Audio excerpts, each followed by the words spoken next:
So I wasn't going to make a second Peacemaker video after I'd already made that first one. However, episode 4 was released and James Gunn decided it would be the best one yet.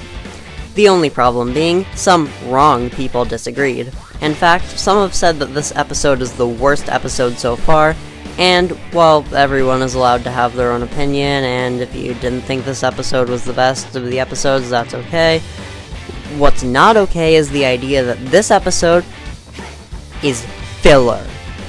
So, in defense of Peacemaker Episode 4, instead of writing an overly long reply to a comment by some person on the internet who didn't like this episode, I'm dedicating an entire YouTube video to this topic because I won't stand for people downplaying the brilliance and importance of Peacemaker Episode 4. Also, this show hasn't gotten the level of attention online it deserves, and I want to help change that, because this show rocks. Also, for the structure of the video, I'm going to be breaking it down into 3 sections, as that is my personal favorite way to structure videos. Either that or I just don't keep count of the sections, like in my Doug Days video. Anyway, my 3 sections of choice are the plot, the characters, and the tone. Section 1. The plot, or lack thereof. Alright, so the main critique of this episode is that it doesn't enhance the season's overall plot. This episode, of course, has a plot, but not one that largely adds to the overall story arc. I personally don't take issue with that, but I can see why others would. The previous episode was the real start of the main plot, so you'd expect this episode to continue that plot trend. And while it doesn't, I'm perfectly fine with that, because it leaves more time for some great character development, and to just sit there with what happened in the previous 3 episodes. Also, along that plot line, haha, get it? While this episode specifically doesn't have much plot, it does set up the second half of the season perfectly. If you have not seen this 4th episode yet, 1. Why are you watching this video? And 2. From here on out, this video will contain pretty much every major spoiler for this episode. From this point forward, I'm going to assume you have either seen this episode of Peacemaker, or just don't care about spoilers.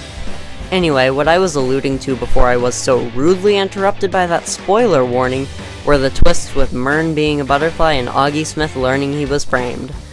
While both of these revelations will undoubtedly be incredibly important for the future of the season, that was more for the future of this season as opposed to this episode in particular. However, the strength of this episode doesn't rely on plot, but instead more so on the characters, which is conveniently section 2 of this video. Section 2, the characters, or where the episode shines. While the plot of this episode may not be anything special, the character building done enhances the entire series.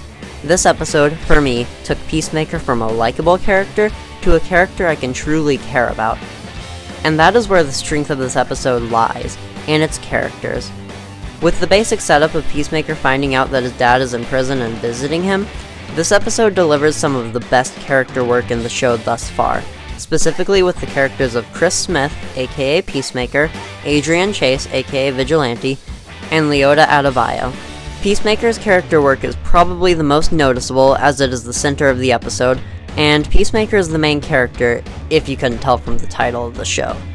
This episode reveals a good bit about Peacemaker, namely how compassionate he is and how awful his dad is. With Peacemaker, we learned how compassionate he was because he wants to find the good in people, specifically his dad. In this episode, Peacemaker keeps defending his dad when people call him an irredeemable, terrible man. Peacemaker cares about his dad, so much so that he tells him government secrets he wasn't supposed to tell anyone. But his dad doesn't care about him in the slightest. In fact, in this episode, Peacemaker's dad says that he should have killed Peacemaker when Peacemaker was born. Peacemaker's dad doesn't care about him at all. In regards to Peacemaker's compassion toward people other than his father, Peacemaker, in this episode, is shown to care about Vigilante. After Peacemaker and Vigilante have a big ol' verbal fight, Peacemaker is the one who apologizes first. He realized he was in the wrong, and instead of continuing to defend himself, he admitted that he was in the wrong, and he and Vigilante went back to being friends. This shows that Peacemaker is compassionate because he puts his friendship with Vigilante over winning an argument. Speaking of Vigilante, this show's characterization of Vigilante doesn't really evolve him, but it does show that he's not a bad person, and that he cares about Peacemaker. Adebayo even got him to try to kill Peacemaker's dad by telling Vigilante that that was what was best for Peacemaker. In the scene where Vigilante is let out of prison, he's disappointed because he failed his good friend. They aren't best friends because Peacemaker's best friend is Eagly, just so we're all on the same page. The last person this episode focuses on is Adebayo. This episode shows her as Peacemaker's best friend on the team, besides now Vigilante. And it has her grappling with being on this team of people willing to kill if necessary, and trying to prove she belongs. At the moment this is mostly set up, but by the end of the season I can confidently say that there will be a character arc involving her character. That's it for character development, character moments, just character in general. Now on to the final section of the video, besides the conclusion, which is about the tone. Section 3, the tone, or an air of melancholy. So one other reason this episode works, not necessarily why it's filler, but just in general why it's great, is because of its tone. To put it into perspective, this episode is the episode right after the first mission. So while this episode doesn't have much going on plot-wise, it has a lot going for it tonally.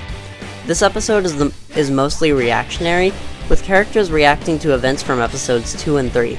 And overall, this episode has a sort of melancholic feeling, as they are grappling with different problematic situations.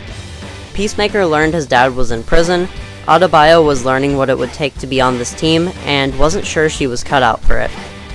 At one point in the episode, she was freaking out because she thought she'd killed someone. Even Vigilante was feeling a bit melancholic, because in the last episode he'd had half of his pinky toe cut off. The rest of the characters just seem like they're always stoic, so I don't feel like that's something to mention being specific to this episode, although John, whose last name I can't pronounce, wasn't exactly as stoic as the other team members, to put it lightly. However, the most melancholic part of this episode, hands down, was the ending. Mern's a butterfly, Vigilante's disappointed that he failed his friend, and Peacemaker, good old Peacemaker, is drinking and smoking because he's remembering past trauma while coming to realize how terrible his dad is. To me, this episode has an entirely different tone to any of the previous episodes, and that, on top of everything previously mentioned, really adds to the quality of this episode. But it's not all bleak because we have a bonus section!